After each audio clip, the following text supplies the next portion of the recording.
সেটা তো এখন বলতে পারতেছি না, যদি কখনো দেখা হয় তখন দেখা যাবে। আমি অনেকদিন পর সাকিবের ছবি দেখলাম, এর আগে দেখছি ওর ছবি, হ্যাঁ, প্রিয়তমা, রাজকুমার। তবে এই ছবিটার আমি বুঝলাম না, একটা সিনের পর একটা সিন বোঝাই যায় না এরপর কি আসবে।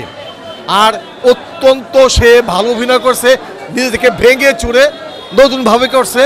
আর গানগুলি তো আসলে জবাব ছাড়া। আর যেই স্টাইলে ছবিটা করা রাফি করছে, আসলে একটা সুন্দর ছবি। কারণ এরকম ছবি আগামীতে করা উচিত। এইসব ছবি করলে দর্শক হলমুখী হবে।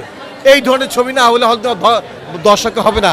ওই যে তাকলা ইকবাল রিডিগেন্স বানাইছে, এর আগে ডেড বডি বানাইছে, কই এগুলি?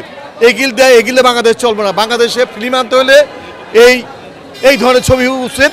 রাফির মতন পরিচালক দরকার, শাকিব খানের মতন অভিনেতা দরকার, এছাড়া কোনো বিকল্প নাই। দর্শককে হলমুখ করতে আগামীতে ভেঙে চড়ে শাকিব খানকে আবার সেই হলমুখী করার জন্য সেই ছবি করা উচিত।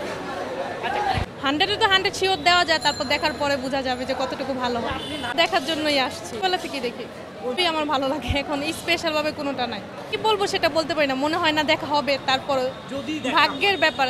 ওরকমটা ইচ্ছা নাই, আগ্রহ নাই মন থেকে যে না দেখা করব, কথা বলবো। যদি ভাগ্যের ইসে দেখা হয় তখন দেখা যাবে। ভাইয়া ট্রেলারটা দেখে না, হ্যাঁ পোস্টারে ভালো লাগছে। এখন ছবিটা দেখলে বোঝা যাবে যে পোস্টারে লোকটা না ট্রেলার দেখা হয়নি। আমরা শুধু মানে মুভির নামটা শুনেই আসছি, শাকিব খানের ছবি চলতেছে এর জন্য আসছি। ওর সবগুলো ছবি ভালো লাগে, যার যার এক একটা মন্তব্য। এখন আমার কাছে ওকে ভালো লাগে, এর জন্য আমি ভালো মন্তব্য করি। প্রিয়তমায় ওর ছবিটা ভালো লাগছিল, কিন্তু লাস্টের মানে সিনটা অনেক কষ্টের ছিল।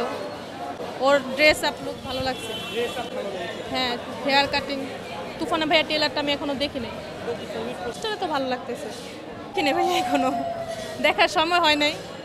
বোঝা যায় নাই লাস্টে যে সিনটা দেখেছে, যে ওই দেখা যায় যত সহযোগী করুক, ওই বাইরে সরকারি একজুট হয়ে যায়।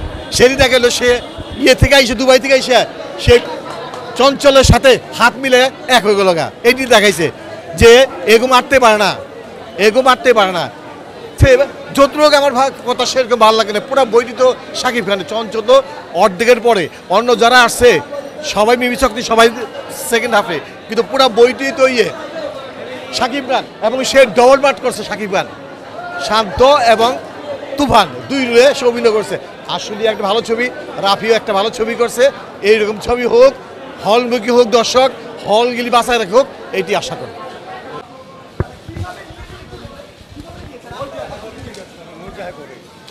কিভাবে নিয়েছেন? আমরাও নিব। আপনি রাগ করেন না, একটু বলেন।